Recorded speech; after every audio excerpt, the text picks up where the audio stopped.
I guess what I'm hearing, and Chrissy, obviously you work with gents, so you might feel differently. So correct me if I've got this completely wrong, but we struggle with vocabulary as a community. But the gents, and I remember Robin Hadley talking about like this concrete block, so all the feels, but no vocabulary to sort of get it out there.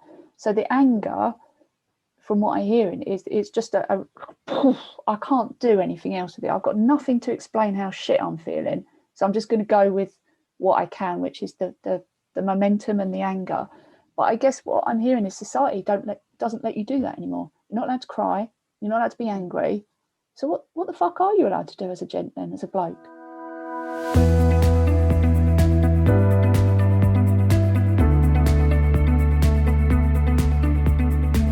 Welcome to the Full Stop Podcast with your hosts, Sarah Lawrence from After the Storm, Berenice Smith from Walking Our Shoes, and me, Michael Hughes from Married and Childless. If this is your first time here, our podcast is centred around supporting the childless not by choice community, and our aim is to be a focal point for the community and with all our special guests show you how to manage your grief and give a voice to the issues specific to us. And by example, show that a full and happy life can be had without children we dearly wanted. Now, before we start this episode, we'd like to remind you that World Childless Week is fastly approaching, and there are many ways that you can contribute. The call for submissions is open now, and you can also vote for the People's Champion, so why not pop over to worldchildlessweek.net to find out more. Now, this episode, we explore what it's like to be a childless man with Chrissy Pantlin, an Australian counsellor. Hi everyone, thanks for joining us. Sadly, Berenice won't be here today. She's taking a very well-earned holiday. So you'll just have to put up with Sarah and I this week. And today we're joined by Chrissy Pantlin, who, I tell you what, I'll let her introduce herself to you. So Chrissy, who are you and what do you do? Hi, Michael. Hi, Sarah. So as you said, I'm Chrissy Pantlin, based in Melbourne, Australia. And like you guys, member of the Childless Not by Choice community. And I'm also a counsellor. And with my counselling practice, I focus on working with men. There must be a little bit more to you, Chrissy, than just that. Because I know you're a hybrid Australian, so just like me. So I am, yes. So tell us, where's your accent from? So a bit of a mix. I was born in South Africa, but raised in Scotland from a young age, and moved out to Australia 18 years ago. I've lived all up and down the East Coast, which has been fantastic, seen some amazing places, and came back to Melbourne 3 weeks before the pandemic. So that was perfect timing, or before lockdown. And and launched my business in the middle of the pandemic last year. So it's been a very interesting time trying to connect with people in the online space as a counsellor, and also trying to reach out to men who are struggling through all of this and getting them to seek out the help that they need as well, because we're all struggling at the moment. Brilliant. How is it you came to work with guys, Chrissy? If how did that come about? Yeah, so I was a health and safety manager, so I can hear all the guys going boo, hiss. But I was a safety manager in heavy industry, so I worked in mining, construction, shipping and transport. And I just found that a lot of the guys, were coming to me struggling with family issues, personal issues, health issues, also, struggling with being away from home. A lot of them were from, like in shipping, a lot of them were from New Zealand. In the mines, a lot of them, came from all over Australia to do that work. And I just saw so many guys needing support and not really knowing where to turn, feeling they couldn't turn to their colleagues, that, they'd sort of be laughed at or teased for needing that support. And also the companies not really providing that support, despite knowing they were, employing people from all over the place, taking them away from their families and their usual sort of social support structure. there was just nothing there. And then sort of saying, well, they need to be safe on the work site. And, I kept trying to champion the cause that if we don't look after their mental health, especially, but also help them with their physical health, you're not going to have a safe work site, because obviously if people are struggling, they're not going to be in the right mind frame, when they get to work to do the work safely. So it was a bit of an uphill battle. And I decided to go and start studying again to become a counsellor. I had done a psychology degree, or most of a psychology degree, many years ago, and done nothing with it. And yeah, my plan had been to incorporate the sort of counselling stuff into the safety stuff, because I did also work with a lot of injured workers. And, especially in things like transport, guys in their 50s and 60s having back injuries, knee injuries, shoulder injuries were the common ones. And some of them never being able to go back to driving a truck. And that was all they'd ever known. So there's a lot of fear, a lot of panic, a lot of stress for them about how they're going to provide for their family. How are they going to suddenly learn a whole new job and career? And again, just not the support, out there for them. Unfortunately, through my own injury, I suffered a spinal cord injury. I was unable to continue in the safety arena, but I finished my studies and decided that I just, take what I'd learned and set up in private practice so that I could help guys more directly rather than through the workplace. Wow. It's a real circuitous route, isn't it, into what you've ended up doing? Yeah, it was. And I never really imagined myself being in private practice as a counsellor. As I say, I really saw it as being part and parcel of a safety role, which I loved. And I think I love the health side of it a bit more. I liked helping the guys to sort of look after themselves, because, as I say, it wasn't something that was really front of mind for most management teams, in these types of companies. They're obviously, understandably, watching their bottom line. But yeah, I've always liked helping people, and I just seemed to connect quite well with men. As I say, they would often end up in my office wanting a chat, sometimes crying, and it was heartbreaking to just see these grown men struggling so much and saying, I don't know where to turn, I don't know who to ask for help. It's really tough, isn't it, Michael? I guess it's so difficult, because obviously I'm female. For guys, it sounds like then that they have to be normal, normal, bunny ears, normal, but they have to put this front on, and then obviously they're carrying all this stuff behind that front, and so when it's safe to release it, it's kind of behind closed doors. Yeah, I think very much so. It's and because here in Australia as well, such a macho culture. It's so you must be tough, you must be masculine, and that means you don't show an ounce of weakness. And of course, it's like that, in many countries around the world. But having grown up in the UK, I do find it's even tougher here. It's really harsh. And I don't know about you, Michael. How you found it between the UK and here, that sort of real macho culture and expectations on men here. Yeah. It's very true, very true. And I think it has a lot to do with just the history of Australia. It's a tough place. It is a tough place to live. Well, you can imagine, 200 years ago, it was a tough place to live. And I think that would have set the foundation for this culture that we have now. Even one of the things that I noticed when I go back to the UK is I remember sitting on a lookout, looking at this lovely manicured, rolling countryside that I thought, it really shows how harsh Australia is to survive in.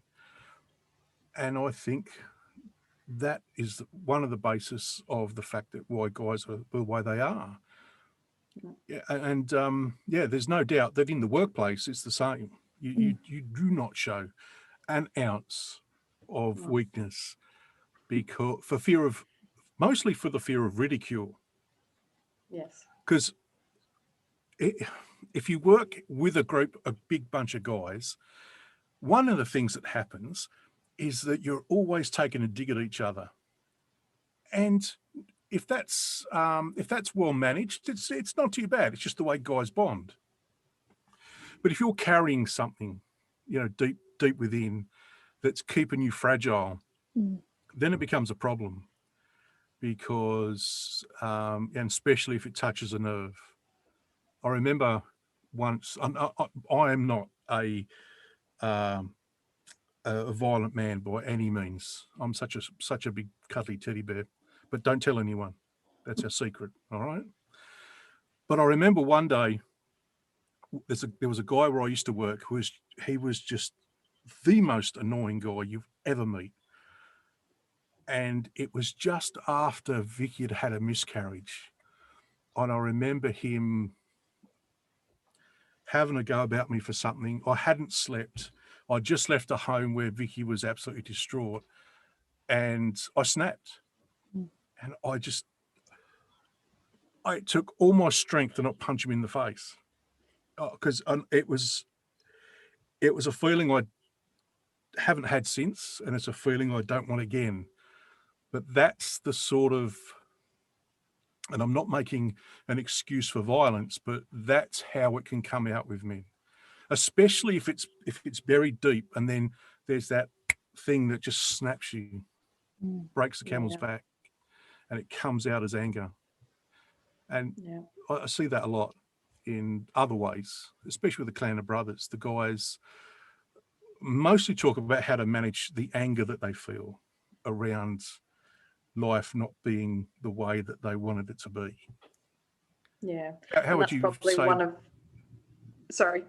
You go ahead. I was just going to say, Chrissy, from your experience, have you seen that?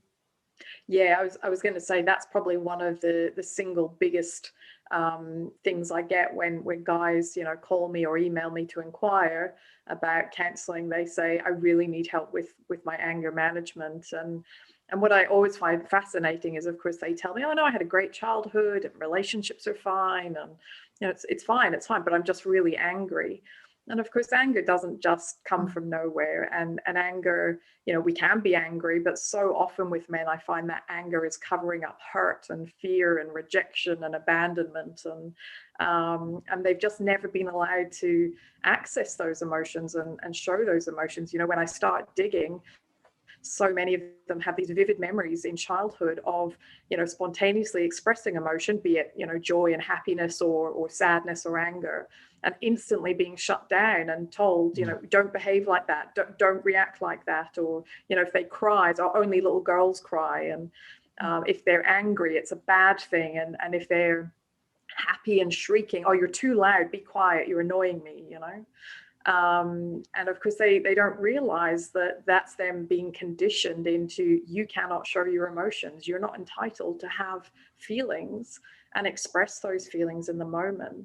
And that's often where, a lot of the clients then sort of break down crying because they're like, wow, I didn't realize that was what was going on for me. And so then we start to help them learn how to open up, to figure out, what are these emotions that are going on for me? And I often use what we call sort of body work. So go into your body, first of all, because our body will tell us, it will give us the cues. Is your jaw clenched? And, you're getting pain in your jaw from clenching it. Have you got a headache? Do you feel tight in the chest? Do you have that knot in the stomach? Are your fists clenched?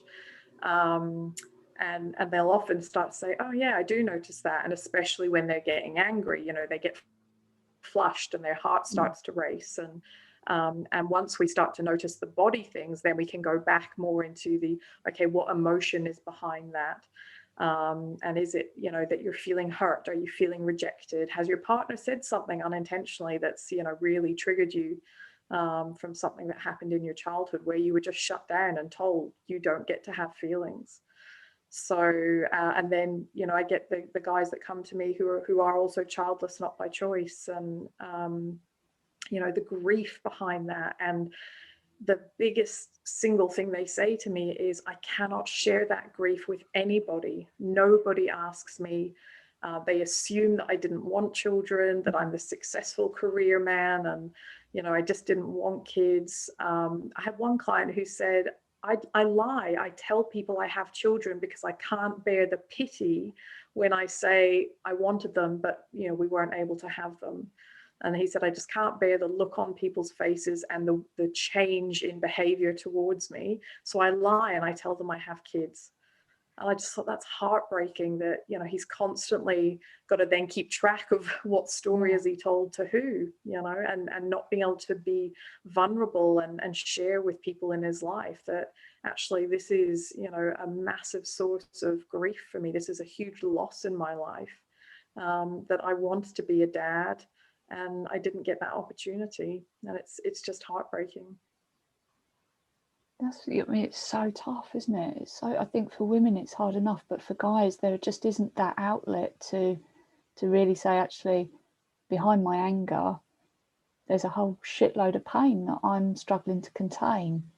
So I guess with guys it must be a big deal even just to reach out to you. Yeah, absolutely. And it's, it's sad because so many of them will say, oh, I don't know if this is the right thing to say, or I don't know if I'm allowed to say this, which again just, shows the way they've been conditioned. And I will say to them, it's not right or wrong. It's not good or bad. It's how you feel. It's your emotion. It's your feeling. It's your experience. And I don't get to judge that. I don't get to tell you whether it's right or wrong that you feel that way. All I can do is sit with you in that moment and know that help you know you're not alone, that there is support out there. There is people who understand, and that's, I have, sent people Michael's way to his Facebook group and to you guys' podcast, to say, hey, there are other men out there who do get it, who do understand the pain that you're feeling. But yeah, and also helping them work on that anger, because of course with anger, which can be the same for us women as well, that we get angry, we maybe respond in a way that we're not very proud of afterwards, and then we become ashamed, and we get into that shame spiral. So I'm a big fan of Brene Brown, so I use a lot of her stuff with the guys around shame spirals and how do we break that shame spiral, how do we stop that narrative that because I have an emotion and I'm unable to express it, it comes out as anger, which might be yelling, it might be, storming out of the house, whatever. And for some people it has been, smashing their fist through a wall, and scaring their families. And of course they feel horrible about that. They don't want to do that to their families, but they just don't know how else to express it. So we learn different ways of expressing it, and also just knowing the warning signs that, hey, this is coming, I can feel it building up. Because of course once we get into fight or flight mode, our rational thinking tends to fly out the window, and a lot of the guys say to me, I don't even remember what I said or did. I just know that 10, 20, 30 minutes later, I calm down and everyone around me is looking at me, like they're petrified of me, and they don't want to come near me, and I feel shame, and I'm this terrible monster. And it's absolutely heartbreaking because most of these guys are like Michael. They're just big, soft teddy bears, but, they're trying to hide behind that front of being tough and strong and not showing what they have been told is weakness, instead of what we know it to be, which is vulnerability. Wow, it must be so isolating though. So Michael, clan of brothers, obviously you guys are probably all sitting with this. So what does that, how does that play out in the group? How do you support each other without prying? It's still early days in the clan of brothers. We're still, and I think this is sort of the crux of the issue, is that it's still early days. There's a lot of guys just sitting in the background watching. One, because they don't know, they're still trying to figure out, is this a safe place? Yeah. But of course, if nothing's happening, then that decision gets put back further and further. So we've had a discussion around, I did a reel for Instagram recently about, clan of brothers, and I showed it to them, and one of the guys actually said, well, look, if there's not much talk, what's the point of inviting people in? And some other guys actually jumped on and said, you know what, it's just about a place to belong. It's a place I know is there, and I can, when I need it, I can pop in and I can, say my piece and know that there's other guys around me who will understand. And sometimes that's enough. Yeah. But I think one of the problems is, and I think it's really, really, really tough for guys, because I know Jodie's talked about this before, where, and you've said this too, Sarah, that there's not even a vocabulary around, or very limited vocabulary around childlessness and how it feels, and there's really no words to describe the grief any more descriptive than that. And for us guys, that's even tougher. So one of the things I'm realizing now is that I can't tell you how I feel.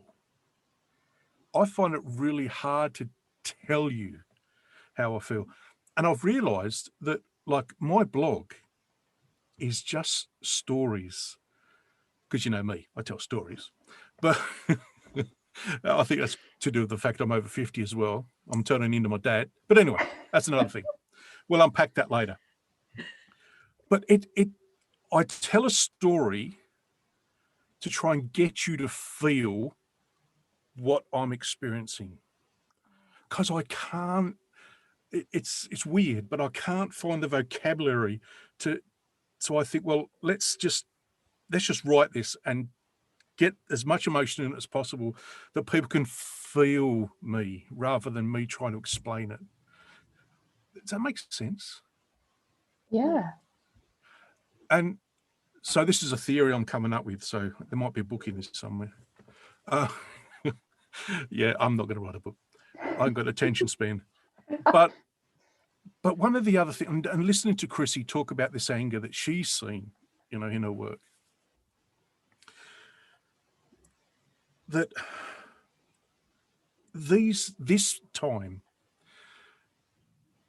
is a tough time for guys to actually show anger, because we have, and I'm not trying to say that it's not real, but we have words like toxic masculinity being thrown around now. So I'll talk about myself and say, if the only way that I feel that I can release this emotion that's in me is by feeling is angry, already I know that's going to be seen as a massive negative against my character, because in general, that's the way that people are. We get judged in a very negative way if we express that anger, and sometimes that's what you've got to express. So for me, I know, and I talk with this with Vicky sometimes, if I get frustrated, because now I've got grumpy pants,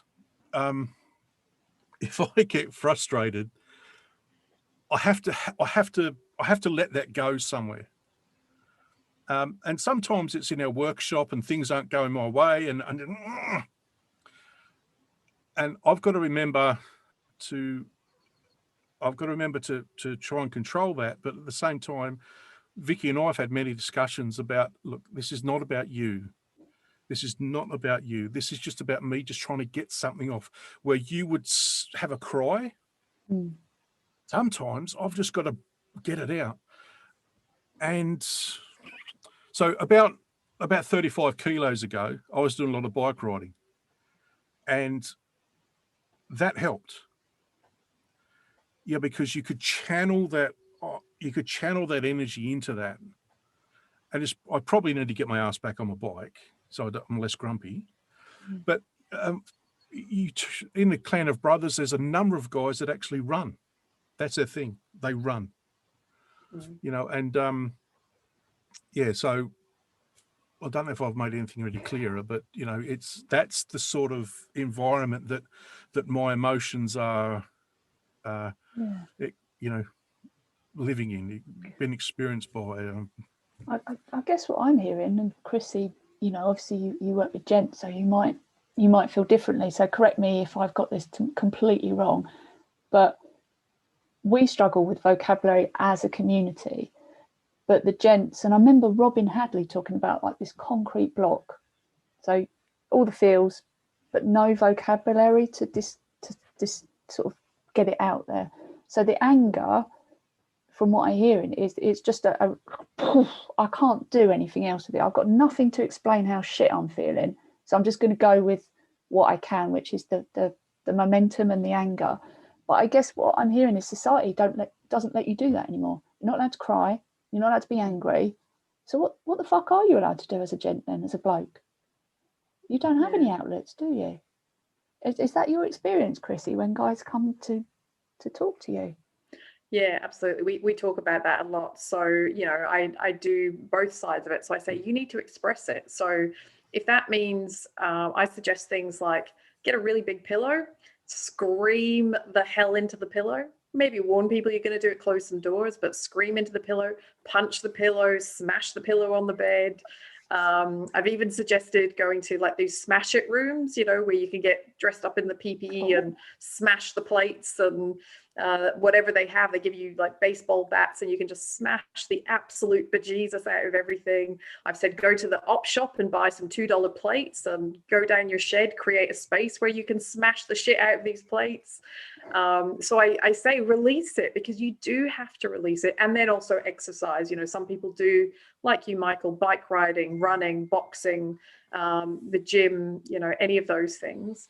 And then the next part is I give them some grounding techniques. So like if you're feeling that overwhelm hitting you, we look at some grounding techniques or mindfulness techniques. So one of the ones I use most with my clients is what I call a safe image. So we create an image in their head, or it could be a real place that they know, where they feel calm and relaxed. And you have to practice it, and you've got to practice it when you're not feeling stressed and overwhelmed, because we're trying to create a new neural pathway in the brain.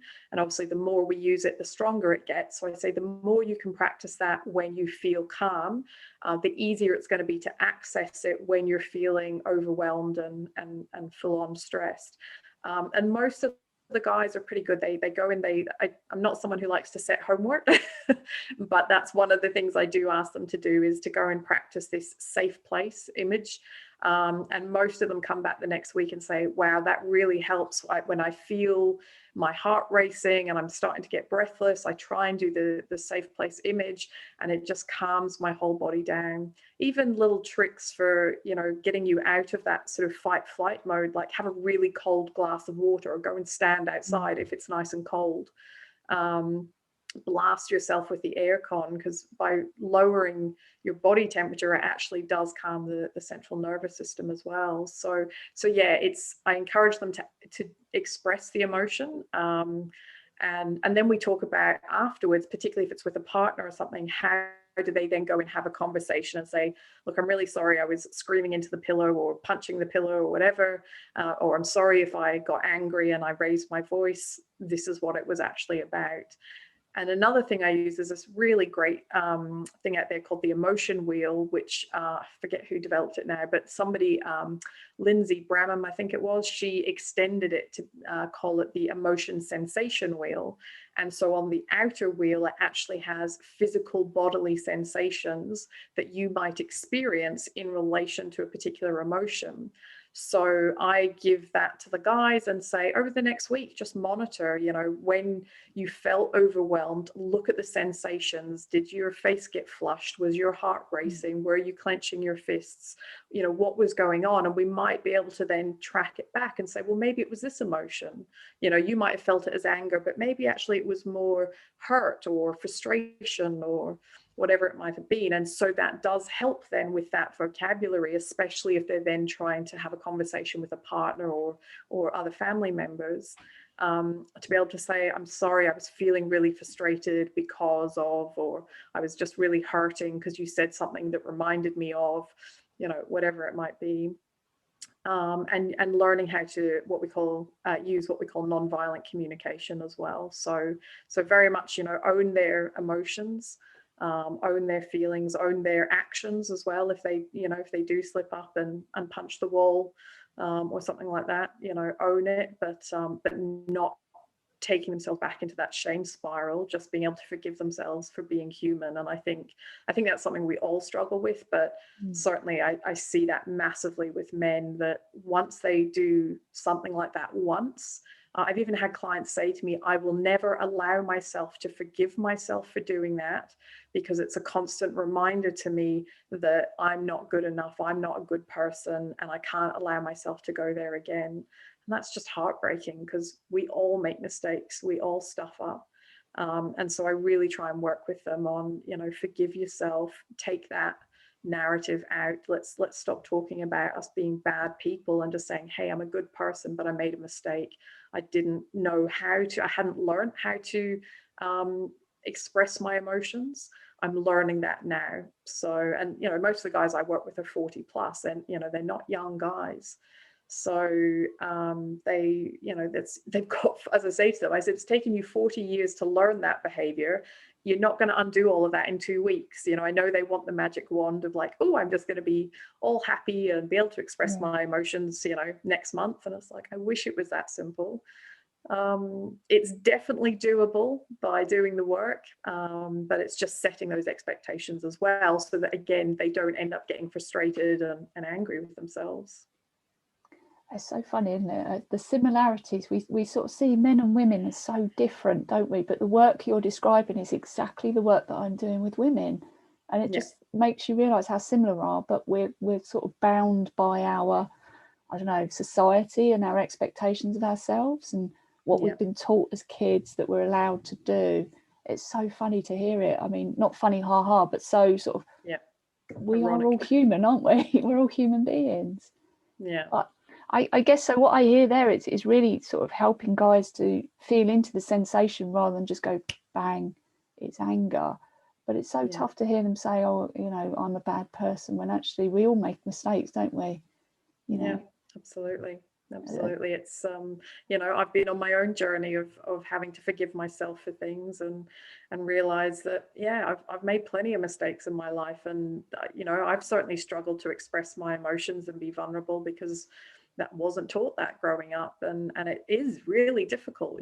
I work with couples as well, and when I'm sitting there saying to them, can you turn to your partner and say, when you yell at me, I feel, because that's how my mother yelled at me when I was a kid. And they look at me like I'm nuts, like, I'm not going to turn around and say that. It's like, I know, but it's so powerful, because so often they'll say, oh, but my partner knows that.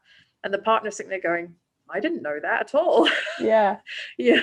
So it's just that when they have that understanding of like, oh, so they're not getting mad or shutting down just because of me, it's because it's triggering something else for them. And once we can understand the emotion behind it, they're a lot more forgiving then, of like, okay, they've shut me out, but they just need that time to process. I know they'll come back to me when they're ready. And even though that can be very difficult to feel pushed away and rejected, being able to understand why it's happening, that it's not, as you said, Michael, it's not about you. It's just about what's going on for me right now in the moment. And especially for guys, I find guys often want to exit the situation. Once they've got angry, they want to exit. And us women like to keep going. We're like, well, we're having the fight, and we're going to talk about it until it's all resolved. And the poor guy's going, I just need an hour to calm down so I don't totally lose my shit. Oh, wow. I think you've hit the nail on the head there. You've just described me and my husband, and obviously I'm a counsellor. I'm like, we need to sort this out now. We need to talk about this. And my husband's going, just get the fuck away from me. Oh, but so as partners, we can really help out then by just sort of giving them that space to just go and decompress rather than chase them around the house. Yeah, and I think, but it's just that understanding of course, you do, and I've experienced it, you feel rejected because they're like, I'm out here, I'm going for a walk, or I'm going for a drive, and you instantly feel rejected, like I'm not good enough, and it can create all kinds of stories in your head. But once you've done that work to understand, okay, it triggers something for them. That's just how they process it. And also making that agreement that we will come back and discuss it, but I just need some time to calm down and process it. And occasionally it's the wife who needs to walk away and process it. It's not always the guys, but I do find more so it's the guys. And so we make that agreement that even if they walk away, they're not walking away from you, they're not walking away from your relationship, they're just walking away from the argument and the disagreement. And sometimes it helps to have that time to process it, because, you know, they might come back the next day, and because you haven't been sort of nipping at them, they might say, actually, I can hear what your point of view is, and so I've adjusted my stance on it. Whereas if you're sort of just going at each other, of course, it just escalates and escalates.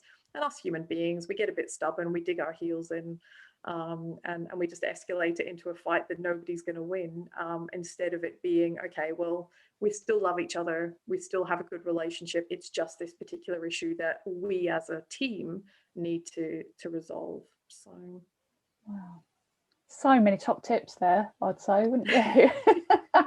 For the guys and for the, you know, for the ladies that are struggling to understand what's going on for their partner. Look, things I wish I'd known when I was married, you know, I wish I'd handled things differently. I was the one that tended to shut down and withdraw, and, you know, it felt too vulnerable to share some of the things I was feeling. I didn't feel like, you know, I'd still be lovable if I revealed those things. Of course, I know that that's not the case now, but of course you have to go through it and learn those things, and that's where counselling can be so useful to actually get that sort of outside objective view on it, and to learn these, you know, these skills of how do we have these conversations, and how do we be able to say, if one of us says, time out, I need to go and cool down, the other person might not like it, but will accept it because, you know, you've made the agreement that we will come back and discuss this at a later point. Brilliant. So Michael, what do you think guys need then in order for support? Chrissy's talked a lot about the tips for individuals, but what do you think you need as a group in the community? If you had one wish. I think it'll be a multi-pronged thing. I'm a big advocate for getting help. So Vicky and I spent a decade on the psychologist's couch. I don't want to scare people to think, fuck, 10 years, but very, very multi-layered. And I can talk about this. I'm allowed to talk about this, and I'll explain why in a moment. You guys will get it, but for the audience, that Vicky was sexually abused as a child, and so obviously that has repercussions. Well, not some repercussions, but obviously that has developed a certain behaviour in her. Her mother was. I don't know how to explain this, but even from a young age, Vicky was seen as the mother figure. It was a role reversal. Vicky's mum was quite vulnerable and tried to take her life a couple of times. So I'm hopefully I'm painting the picture of her. And then I also had some experience of being molested by another man when I was younger too. So there was a lot of layers in there. And so the reason I'm saying that is because that's why it took 10 years. So don't be put off if you think, fuck, I'm not spending that much money, 10 years. So it was a lot to unpack for the two of us. And but we're a big advocate, because one of the things it does, it allows me to tell you about me. You know, there's not many people know about what happened to me as a child. But anyway, getting past the point. The point is, what it taught Vicky and I was how to communicate properly. It taught us all the things that Chrissy's been talking about. That's what it taught us. it taught us that there are days when we go, in an Australian way, pull your head in, you're being a dickhead. So how do I translate that into English? It's I don't know. Is there an actual English translation to that one, Chrissy? I'm not quite sure, but I can't think of one. Yeah, I know. It's a unique Australian one. It's a bit like you're being an idiot. You're being rude, or you're being an idiot. Just back it off. Back it off now. That's wind your neck in, isn't it? We've got that over here. Wind your neck in. Yeah, okay. And we can do that to each other, because we know it's not about us as people. We don't take it personally. We know that someone's just giving you a bit of a heads up to say, "Hey, come on." And I would say that doesn't happen much. And I would actually say that Vicky and I have not had a fight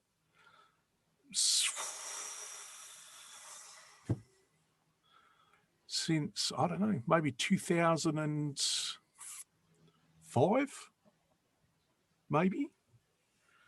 Well, it's that long. I mean, you have disagreements, but in terms of a full-on, right, I'm going in the car, I need to go for a drive sort of thing, that's not, what, nearly 20 years.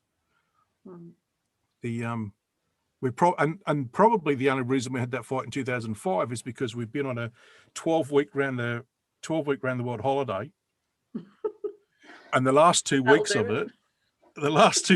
it was a European tour for it was targeted at the younger generation, not those dear women with blue rinses, and so it was like 24/7. We were smashed after the previous 10 weeks, and then just boom, boom, boom, boom, 14 countries in 14 days. We were frazzled. So yeah, the nerves are a bit tender then. But so I'm a big advocate for getting help, and that's one of the ways I think I like to think I can help our community with saying, look, if this big gruff hairy guy can stand up and say, there are times when you will need help, go and fucking get it. Don't do this on your own. Yeah. But it takes a lot of guts for guys to go and do that. So we need to. So I just think that if we can get more guys that can champion that can lead by example, and say, it's okay to get help. I think also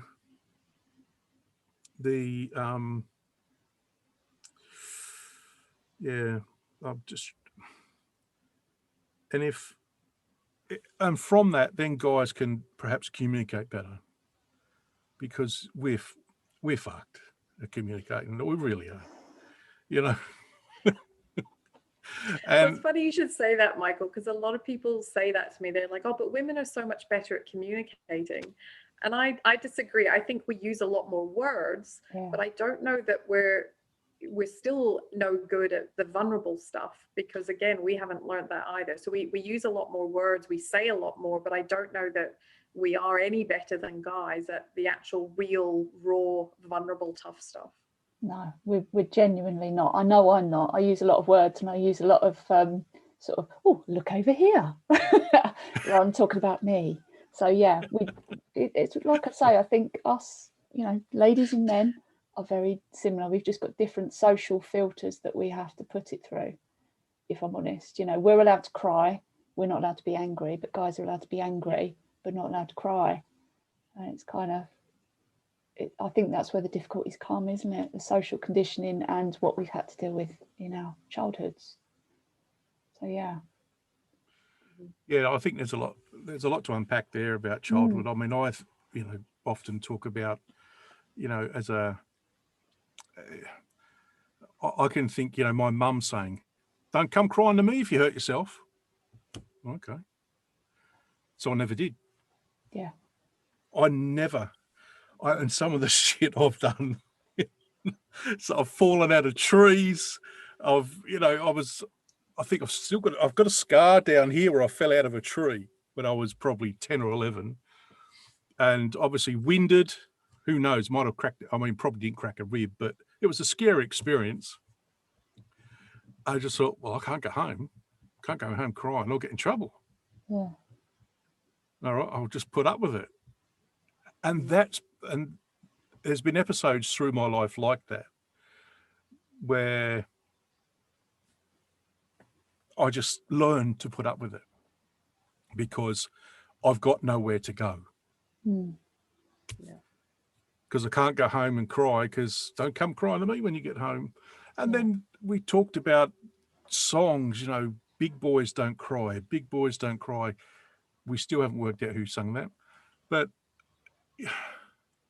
yeah, and then if you played sport, which most guys would do, I mean, majority of some sort of sport, for instance, in Australia, everyone worships either rugby league or Aussie rules.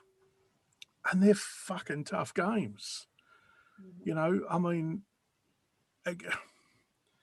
and, the worst thing that you would think of was being, getting, helped off the pitch crying. That was no way in the world would you do that.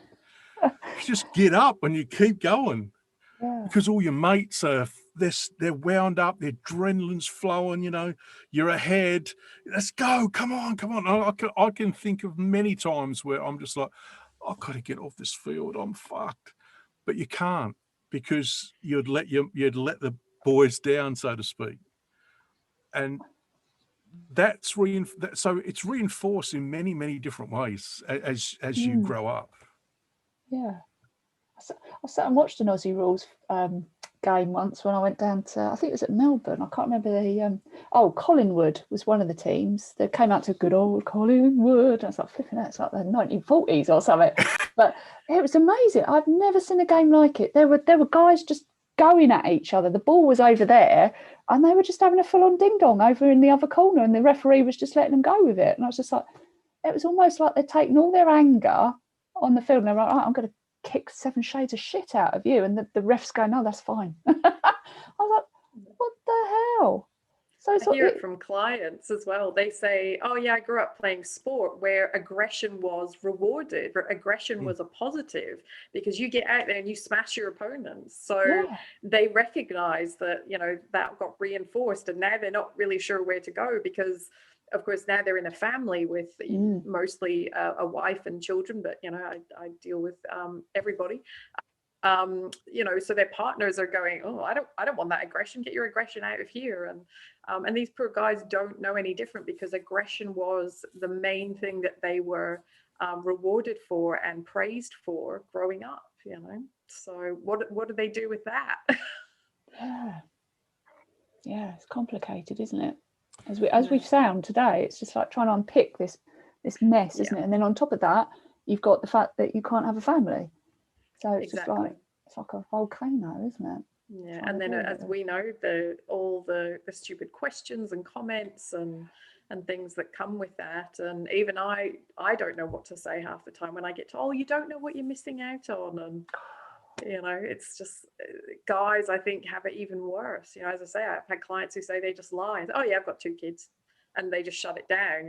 They just don't even want to go into that conversation, because they don't want to have to say, well, I really wanted kids and it didn't happen for us, and I'm absolutely devastated that I couldn't have kids, and the repercussions it's had of all the dreams they had of having their siblings and the nieces and nephews over with their kids, and whole families sort of almost being torn apart, because it's like, well, my siblings have children and we're just not invited because we don't have kids. We're not part of it anymore. So then there's the isolation of not just the loss of the desired children and that family unit, but then the loss of their siblings and parents because they're not included because they don't have their own kids. So it's so complicated, isn't it? I mean, it's probably my own perception, but I always sort of talk to my husband, because I get the bingos I was getting the bingos coming at me,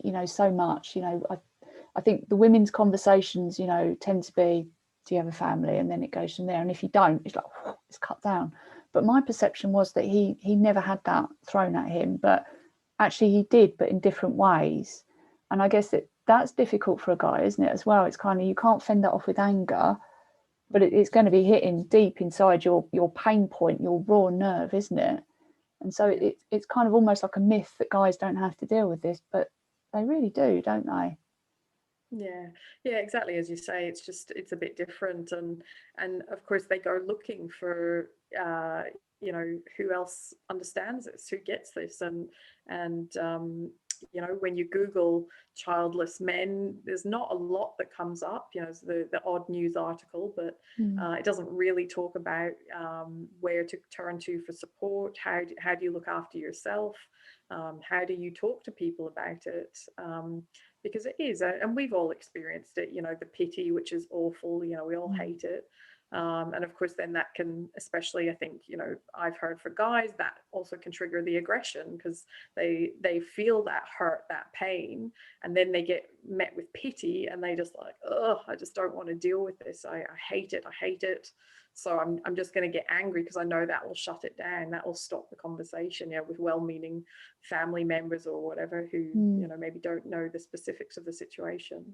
But yeah, it's such an isolating experience for all of us, and even more so for men, because there is such a lack of conversation about it. You certainly don't see it in movies or TV shows or books or anything like that. It's always childless women that, if they are portrayed, and usually they end up getting their miracle child at the end anyway.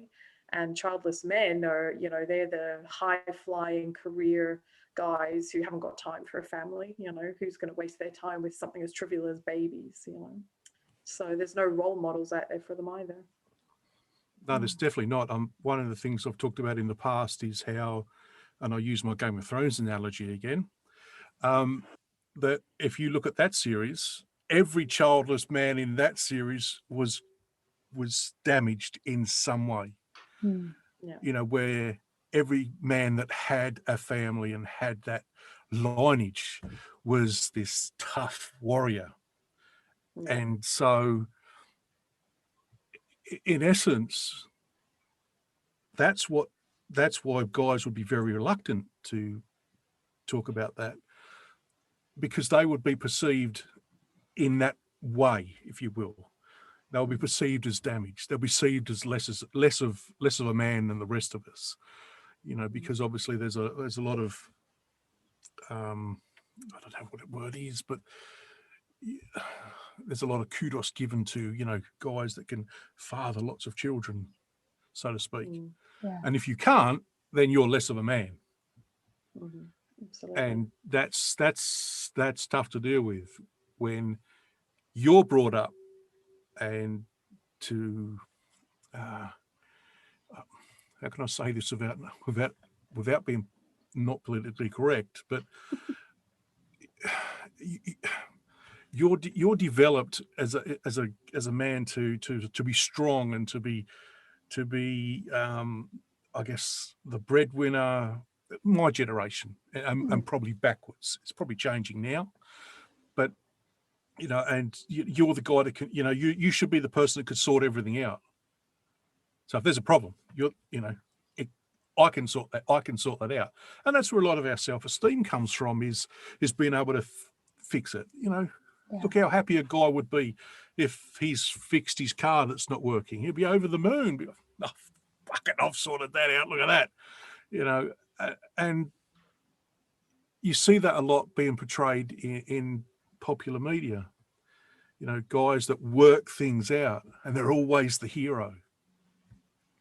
I'm sure we could sit there and think about tons of movies like that. Yeah, totally. And if you can't work it out, then you are less of a man. Yeah. And even further to that, I know you guys have talked about it before when you've had Robin and the other guys on, that I've had clients say they also felt that they were looked at as if they might be potential danger to children, as in a paedophile, because they don't have their own kids. I've had clients say, they had siblings who had children, so their nieces and nephews, and they were like, oh, can you come and look after our baby, and maybe the wife didn't want to go, and they've said, oh, I don't really feel comfortable doing it by myself, even though their brother or sister has said, I don't care, I trust you with my kids. They've just said, yeah, I just don't feel comfortable, because there's that perception in society. It's like, oh, a man on his own with a young child that isn't his, must be doing the wrong thing, which is awful. I mean, I've even, as a woman, experienced that. Some friends' kids had done a runner from, sort of group of mums all chatting. I'd gone off to the bathroom, saw these kids doing a runner towards water, and sort of, I was the closest to them. And if I went back to get the parents, something could have happened. But I was so conscious of, if I tried to stop these children and they started screaming, that people were going to look at me like I was doing the wrong thing. And I can only imagine that's 10 times worse for a guy. If he's in the playground or something with his niece or nephew, toddler, has a little, hissy fit, as kids can do, trying to calm them down, or going, I want my mummy, I want my daddy, and people kind of going, oh, you're not the parent. What are you doing to that child? And again, it's those awful sort of societal stereotypes that people feel fearful, and understandably so. Oh, you're on mute, Michael. Do that all the time. Get off mute. that would be amplified also by the fact that if it was me, I'd be feeling very awkward, because I don't know, am I doing this right? Is this what you do? Is this how you know? And so, that feeling of, is everyone looking at me? Because like, I'm a 50-year-old guy, and there's a little child here that I'm supposed to be looking after. A classic example is Vicky's new sister, and that she's got she's probably 7-year-old. Of course, I'm Uncle Michael, and she loves Uncle Michael, but Uncle Michael's not taking you to the park by himself, because, I would feel really uncomfortable. That exactly what you said, Chrissy, and also amplified by the fact that, what do I do? Yeah. What do you do in this situation? Because I've never had the experience. I think we all get that judgment, don't we? I mean, I remember at one point I was taking my niece out, and the first time I rocked up, I was shitting myself. I mean, I don't know how to look after kids. I'm very awkward around them anyway, because I find it intensely uncomfortable. You've got a kid there, haven't you, and you can't have one. It brings up your own stuff. But my brother sort of took the piss out of me and went, you look terrified. And I was like, well, wouldn't you be worried if I didn't look terrified? You know what I mean? And it was this judgment. And the first, this was terrible. First time I took her out, she fell over. And so I was like, what the fuck do I do? What the fuck? And I just went into a bit of a tiz, and I was like, right, I'm going to go to mum and dad's and they'll fix her, because I don't know what I'm doing. And this now has gone down into legend in the family as the time that I broke my niece. And it's kind of, it's funny, but by the same token, it made me feel like a complete numpty. Like completely inept when it comes to children. I think we all feel that, don't we? In a certain amount, certain times, it's just like, what do I do? Yeah, absolutely. Yeah, I don't have siblings either, so I don't have nieces and nephews. And when I was married, that my brother-in-law and sister-in-law had kids, but I certainly felt awkward around them. Like, it's a baby. What do I do with it? Yeah. But this has been really interesting, because it kind of is about guys and what guys need, but it's also sort of overlapping with how we feel about it as well as women, isn't it? It's kind of quite a unifying thing. But what's next for you, Chrissy? Where are you going with it all? Do you know? Have you got plans?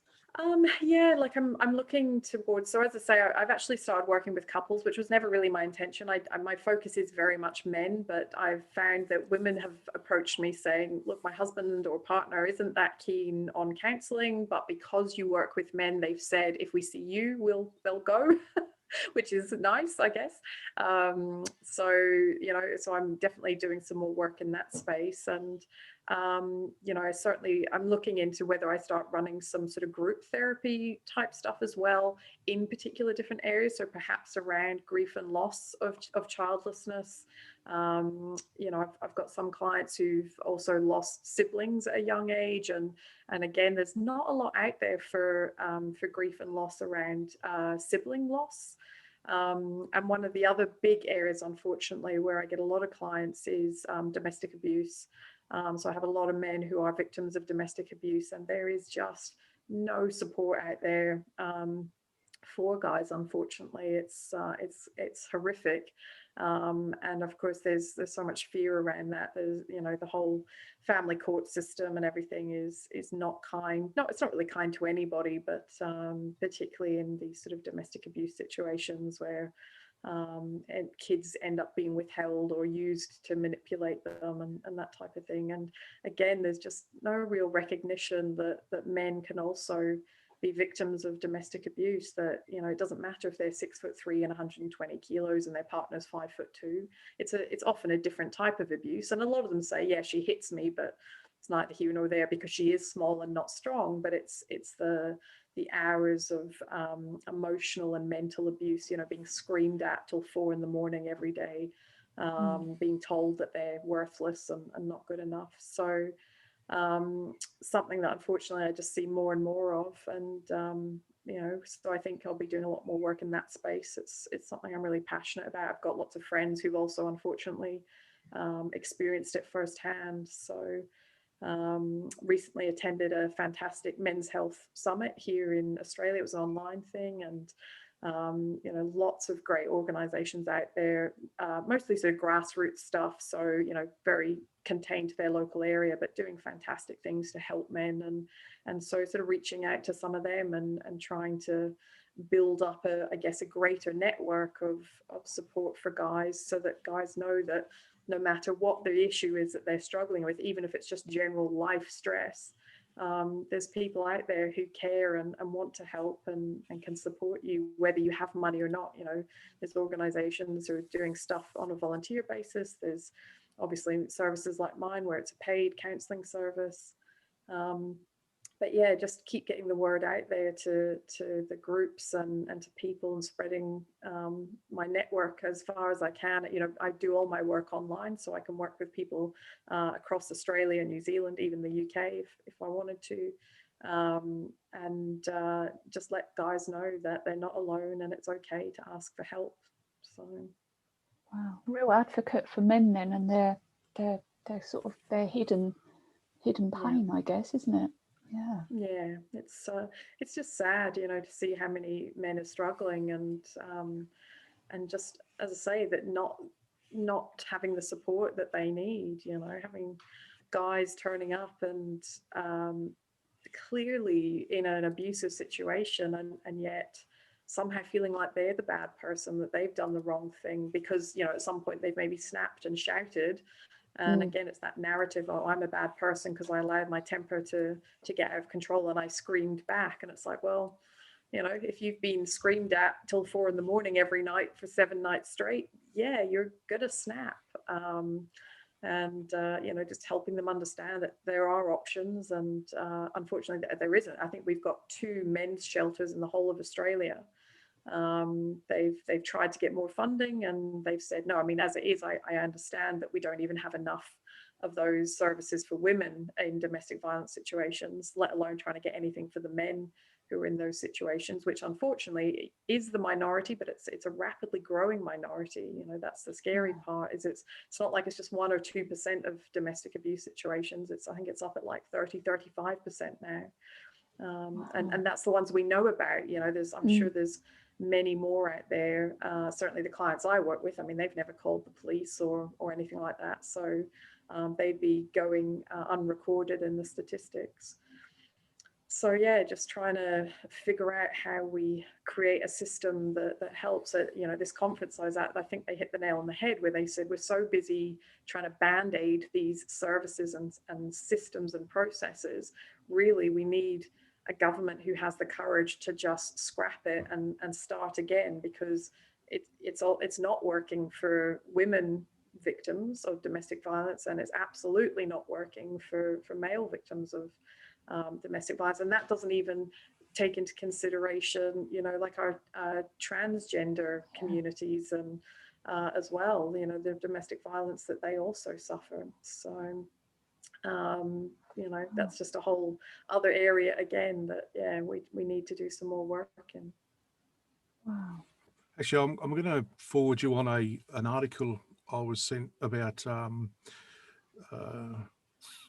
remote area mental health and about men and childlessness. I'm not quite sure if you've seen it, but there's a I think she's a professor, Newcastle University, and she's also got a practice in Orange, and she deals with let's say farmers, because we know in Australia, Sarah, there's a massive um, there's a massive amount of suicide, people taking their own life, who especially men in remote areas. We have farms that are hours away from anywhere. A man may have inherited it. He hasn't had time to build a family, build a life around himself, Yeah. and all of a sudden he's stuck with that. And there's a lot of so there's a lot of focus on that around Australia as well. So I'll forward that on to you, Chrissy, when I find it. That'd I be can't great. find it at the moment because too many screens open. Yeah, but that's exactly it. Unfortunately, we have 9 suicides a day in Australia, and 7 of those 9 are men. Men are about 2.5 to 3 times more likely to take their own lives after a relationship breakdown, often due to financial stress, having children withheld, family court situations, that type of thing. It's it's just awful. So Yeah. we need to try and bolster the services for men. I think that goes for everywhere, doesn't it? I've seen some quite horrifying stats of sort of men, sort of 40 plus, the suicide rate, and this is the UK, but it's off the chart. And I presume it's because of this very reason. They don't know where to get help. They can't communicate. They need help. They don't feel able to. So it's terrifying, really. Yeah, I can speak for myself again from a trying to lead by example point of view. That when I got to around 45, 46, 47, I didn't realise it at the time, but there was a lot of anxiety that built up in me, and there were some things happened at my past employment that amplified that even more. And one of the things I found out is that the amount of anxiety that occurs in men over 40 is huge, is absolutely huge. I can only speak for myself and say that perhaps it's your testosterone dips, that resilience, that bulletproofness that I had when I was, in my 20s is no longer there. And we're I don't know how I feel. I don't know why I feel this way. And of course, we've talked about the fact that, well, where do you go and get help? Where do you go? I was lucky in that Vicky and I had that experience with getting counselling, and so I had some of that. I want to talk about that in a moment because it's very pertinent. But one of the other things that helped me was I went to the doctors and they recognised in me that I had that there was something wrong. Michael, you're not behaving. I thought I was okay, but they're going, no, hang on, wait. Look at what you're doing. I was always on edge. I couldn't. I couldn't hold a conversation. There was many other things, and they go, you need some help. And I actually, typical bloke, I don't need help. No. Until they convince me, take some fucking tablets, you idiot. And I'm now on medication to control that anxiety. And I'm so glad that I took it, because I can see a marked difference in the way that I am now to the way I was before. So one of the things that if I'm appealing to some of the guys out there, one of the things that you need to look out for is that do things feel out of control, and do things feel like you can't control them anymore? Because that's how I felt, and that just really built up inside me. circular thinking where it just keeps going round and round and round and round and round and round, and you start building it all up to it's just out of control. So if you're feeling some of those things, I suggest go and get help. Now, circling back to getting that counselling, I was counselled by a young girl who was probably just out of uni, and this is not the 10-year period. And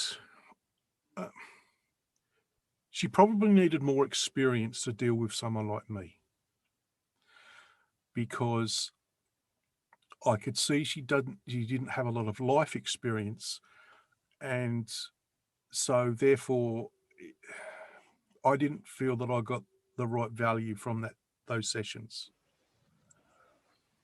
Because previously we had been to a woman who had lost her husband, had lost her daughter. She had worked in, and she was probably in her 60s then, and we were, that was probably nearly 20 years ago, probably more.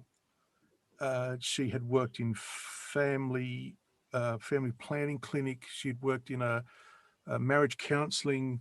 She had, as a mature person, had gone to uni and got her psychology degree, and so she had a lot of life experience. And so what I'm circling back to here is Chrissy, it's really, really refreshing. And I know a bit more about you than you've let go. But, it's people like you that we need. We need people with experience. We need people with life experience who have, like you say, you've had men in your office crying with you. You've had your own things to deal with in your life. And it's that, I think, that will make a difference. And so I wish you all the very best in your endeavours. Thank you. I can feel the emotion rising, but that's okay, because I've learnt that's all right. But so how can people get hold of you? Well, they can obviously ask you guys, or my website is Chrissy Pantlin Counselling. Same on Facebook, same on Instagram. Or just type in counselling for men, Chrissy. I think I'm the only one that comes up. So you'll find me that way. And whether it's just, you want some one-on-one sessions, or you want directed to other groups that, maybe it's more a support group you're after at the moment, or some mentoring. I'm tying in with a few different groups that I've managed to sort of link up with from the Men's Health Summit, which was fantastic, where we want to sort of cross support each other and promote each other's services, because we're all offering something slightly different. And that's the point, I think, is that not everybody is ready for counselling. Not everybody, nobody is forcing you, if you need support and help, you must see a professional counsellor. But knowing that, there's groups like yours out there, there's fantastic mentoring groups out there who do it all on a voluntary basis, because for some people there's still that stigma of seeing a mental health professional, whereas mentoring is less confronting and might be more appropriate at this time. But absolutely, I'm very happy to chat to anybody and offer whatever support or guidance I can in that area. Of course, we'll put all your contact details in the show notes for this episode as well. So, thank you. Fantastic. I mean, doing such good work as well, linking up and really advocating for guys, because it sounds like they need it, doesn't it? Really, in all walks, not just the childlessness. So on behalf of all guys, Chrissy, I want to say thank you. And that's all we have to leave Chrissy for now. Now, we'll put all of Chrissy's contact details in the show notes. Now, we'd also love to hear your opinion on the podcast, or you may have suggestions on how to improve the podcast. So please contact us via Facebook, Instagram or Twitter, and all of those links can be found on our website, www.thefullstoppod.com, where you can also register for our newsletter so you can keep up to date with what we're up to. We would also appreciate it if you could rate us on the platform you are using to listen to the podcast. The more ratings we get, the wider our spread and the more of our community we can reach. If you'd like to be a guest on the podcast or have a burning issue you think our community should be aware of, please go to our website where you can find a form to fill in and give us all the details. Now don't forget, we love hearing from our audience, so please drop us a line, say hello at any time. And as always, it's important for us to let you know you are not alone.